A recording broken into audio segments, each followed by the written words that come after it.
Ayan guys, nandito tayo sa Senado. Ngayon nakita nyo nakailira ang mga kapulisan. Mayroon din sa kabila.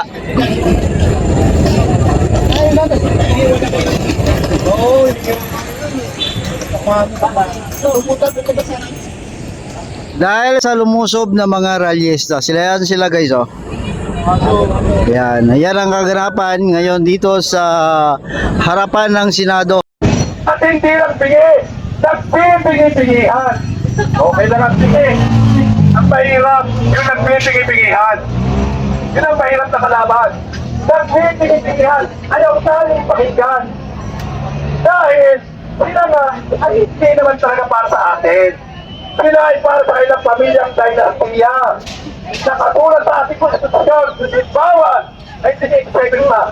Pero, ayaw nilang nandiyan ang batas. Dahil naman ninyo sa kanya. Kaya yung nangyayari, patuloy na nag-aari ang mga dinastiya.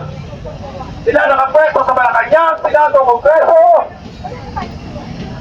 At patuloy na namamayagpag sa pagkakamal ng yaman ang kasapwat nila ng mga oligarkiya katulad nilang Ramon Ang, Bendusi, Kokongweng, Villar, Rason, silang siyam na milyonaryo sa Pilipinas na nagkakabal ng yamang katumbas ng halaga ng ari-arian ng 55 billion na Pilipino. Yan ang nangyari. Yumaman sila dahil ang lahat ng ginagawang batas ng Senado ay pabor sa mga mayayaman ang laban sa mga mahirap. Yan ang very reason kung bakit tayo patuloy na nakikipaglaban. Ang sabi, may demokrasya. Anong demokrasya? Pwede daw tayo mag-rally, pwede tayo magreklamo. Anong ibig sabihin doon? Para ma-enjoy natin ang ating demokrasya, kailangan nilang kumuha ng kalokohan para magkaroon tayo ng karapatan ng demokrasya na magprotesta. Yun pala ang ibig sabihin doon. Gagawa sila ng kalokohan ng pagkagawan sa pwesto at hindi paglilingkod para mag-rally tayo, para ma-enjoy natin ang demokrasya. Hindi natin gusto mag-rally. Tama? Hindi natin gusto mag-pilot. Tama? Hindi natin gusto mag-welga. Ang gusto natin, ibaba ang presyo ng bilihin, lalo na ng kuryente. Ang gusto natin, igalang ang karapatang pang-tao. Kung mababa ang presyo ng kuryente at ito pang bilihin, pagtama ang sahod, ginagalang ang karapatang pang-tao, walang rally, walang protesta, walang magpapainit. At yun ang gusto kong maintindihan ng ating mga kababayan, kasama ng mga pulis. Hindi namin gusto mag-rally. Hindi itong parte sa amin. Ito ay sakripisyo. Ito ay sakripisyo. Ang ginagawa namin ito dahil wala nang ibang paraan, dahil nagbibigi-bigihan si Peter Cayetano at lahat ng mga senador na sinunta nila. Kaya hanggang sa ngayon, kung anong problema ng bayan noon, hanggang sa ngayon ay problema pa rin. Yun lamang mga kasama ang mabuhay, ang pakikibaka ng sambayanan Pilipino. Ang mga kriminal sa loob ng Senado, galit pa kayo? Dapat panitin nila ang galit natin! Senado!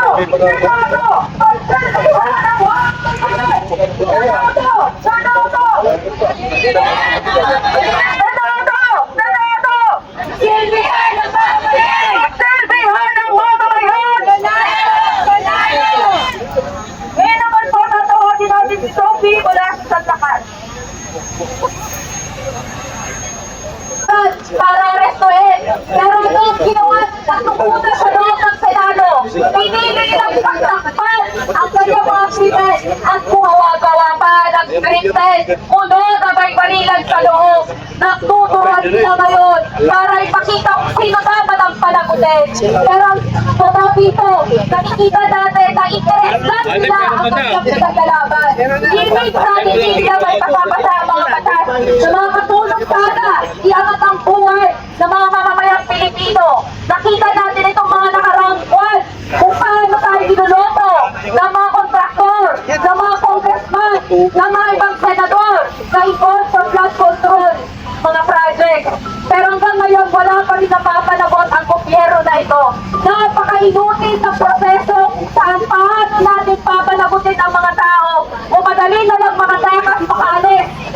Dahil pinag-proteksyonan sila ng kanilang mga kabaro, mga kasama. Itong mga nakaraang court, nakita na rin sa atin na tumataas na rin ang ating utang sa ating bansa. Nakita natin na tumataas na rin ang unemployment rate. Nakikita natin na tumataas ang presyo ng mga bilihin. Ngunit ang sahod ay hindi tumataas. Nakita natin na tumataas ang pagtingin ng kuryente sa atin o ang ating mga basic utility needs. Pero ano ang ginagawa ng gobyerno? Ilang beses nanawagan, natanggalin na ang value-added tax, natanggalin na ang excise tax. Pero ano ang binigay sa atin? Hindi pa ngayon, hindi pa pwede.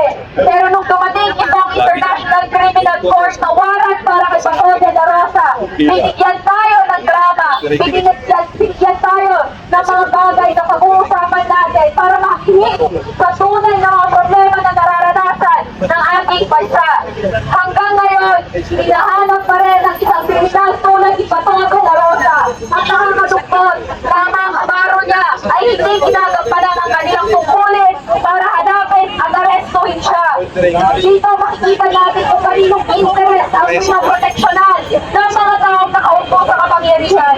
At sa araw na ito, may matinding tribunal na magyayari sa loob ng kasikwasapan ng impeachment ni Sara Duterte.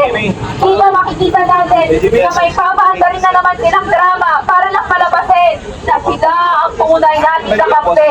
Pero alam naman natin ang totoo ay sila lang ang nagproteksyon sa kanilang mga interes. Kaya ngayon mga kasama, patuloy natin magiging vigilante, patuloy natin titignan at susuriin kung gagampanan talaga ng gobyerno ko ang tunay na due process na may papanagutin, may huhulihin, may mai-impeach. Sa panahon ngayon, alam natin na tumataas na ang mga bilihin, pero ngayong araw na ito, tayo ay kanilang bibigyan ng mga ano para natin mabigyan ng pansin ito. Panahon na, kung ito ang ating pag-usapan, panahon na para panagutin ang dapat panagutin. Panagutin ang 30 Duterte senators ng bayakan nila. Nagpagod na kami sa Rigodon, pagod na kami sa drama ng Marcos Duterte dahil hindi na nila natutukunan ang pangailangan ng ating bansa. Maraming salamat po mga kasama.